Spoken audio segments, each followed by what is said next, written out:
নমস্কার বন্ধু, অনেক দিন পরে আজকে আবার নতুন ভিডিও নিয়ে এলাম। আজকে আমাদের আলোচ্য বিষয় হবে যে রাশি স্বরূপ। ঠিক আছে, কোন রাশি কি তত্ত্ব দিয়ে তৈরি। ঠিক আছে, আমরা জানি পৃথিবীতে 4টে তত্ত্ব আছে, জল, অগ্নি, বায়ু এবং পৃথিবী। ঠিক আছে, জল, অগ্নি, বায়ু এবং পৃথিবী। তো এবার এই জলজ রাশি কোনগুলো, অগ্নি রাশি কোনগুলো, বায়ু রাশি কোনগুলো এবং পৃথিবী রাশি কোনগুলো, সেগুলো আমরা আজকে একটু আলোচনা করব। তো প্রথমে অগ্নি রাশি দিয়ে শুরু হয়। অগ্নি রাশির মধ্যে অর্থাৎ অগ্নিতত্ত্ব এদের মধ্যে একদম ভরপুর থাকে।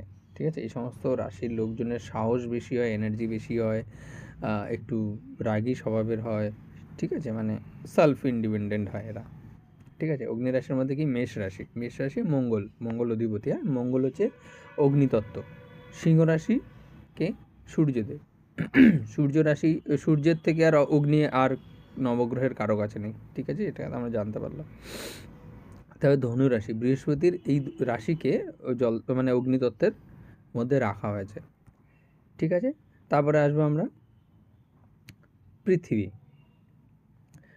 রাশি কি, বৃষ রাশি, কন্যা রাশি এবং মকর রাশিকে পৃথিবী রাশি বলা হয়। এরা ভারী, ঠিক আছে, এরা স্থির।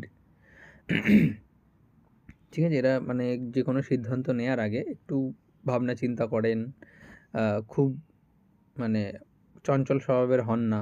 ঠিক আছে, এদেরকে ভারী রাশি বলা হয়। আচ্ছা, এর মধ্যে বৃষ রাশি হচ্ছে শুক্রদেব, কন্যা রাশি হচ্ছে মঙ্গল এবং মকর রাশি তো শনিদেব। ঠিক আছে, এরা কর্মপ্রধান রাশির মধ্যে পড়ে এরা। এটা হচ্ছে পৃথিবী রাশি। তারপরে কে আছে, বায়ু রাশি। বায়ু মিথুন, তুলা, কুম্ভ রাশি। ঠিক আছে, মিথুন রাশির অধিপতি হচ্ছে মঙ্গল, তুলাতে মানে শুক্র, আর কুম্ভ রাশিতে আছে শনিদেব। তো এই বায়ু রাশির যারা আছেন তাদের মধ্যে চঞ্চলতার স্বভাব প্রচণ্ড পরিমাণে থাকে। এরা বুদ্ধিমান হয় কিন্তু ভীষণ চঞ্চল হয়। তারপরে আছে আর একটাই রাশি, সেটা হচ্ছে জলজ রাশি।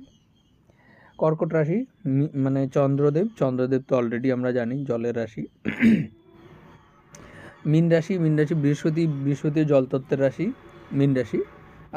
আর হচ্ছে বৃশ্চিক রাশি। মঙ্গলের এই রাশি জলতত্ত্বকে রিপ্রেজেন্ট করে। জলতত্ত্বের রাশির ব্যক্তিরা প্রচণ্ড পরিমাণে ইমোশনাল হয়। ঠিক আছে, প্রচণ্ড পরিমাণে ইমোশনাল হয়, পরিস্থিতির সাথে এরা মানিয়ে নিতে পারে। ঠিক আছে, এরা এক জায়গায় স্থির থাকতে পছন্দ করে না, সময়ের সাথে সাথে বয়ে চলতে এদের ভালো লাগে, ঘুরতে যেতে ভালো লাগে। ঠিক আছে, এই হচ্ছে রাশির তত্ত্ব অনুযায়ী মানে স্বভাব। ঠিক আছে, আর কোন রাশি কী তত্ত্ব দিয়ে তৈরি।